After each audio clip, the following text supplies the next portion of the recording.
তুমি তোমার তারাপীঠে অনুভব করা একটা ভৌতিক অনুভূতি আজকে আমাদের বল। দেখো, ভৌতিক বলবো কি অলৌকিক বলবো জানি না, কিন্তু এটা আমার নিজের চোখে দেখা, চোখের সামনে ঘটা জিনিস।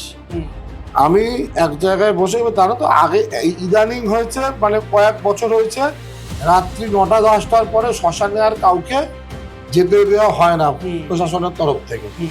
আগে কিন্তু এই বিধিনিষেধটা ছিল না। আচ্ছা, এটা আমি তাও তোমাকে মোটামুটি 15-18 বছর আগের কথা বলছি। অনেক আগে, তখন তো মনে হয় ইলেকট্রিক চুল্লিও আসেনি। না না, কোথায় ইলেকট্রিক ছিল? তখন মহাশ্মশানে একদম ঘুটঘুটে অন্ধকার। তো একটা জায়গায় বসে আমি করছিলাম জব, এবং তখন ওই নানান রকম ওই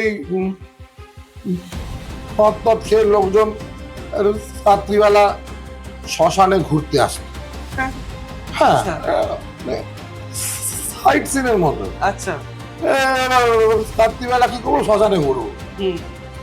এরকমই একজন এসে আমি একটা গাছের তলায় বসা, ও পাশে বসে ওইখানে কিছু একটা করছিল। আমি অতটা অন্ধকারে ভালো করে বুঝতে পারি কি করছে।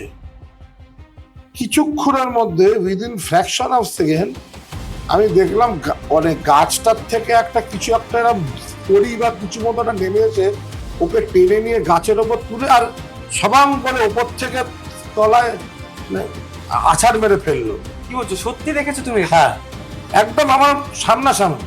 মানে লোকটা হয়তো আমার থেকে 5 ফুট দূরে ছিল, মানে নিমিষের মধ্যে গাছের ওপর থেকে মনে হলো কিভাবে তুলে নিয়ে আছাড় মেরে ফেললো।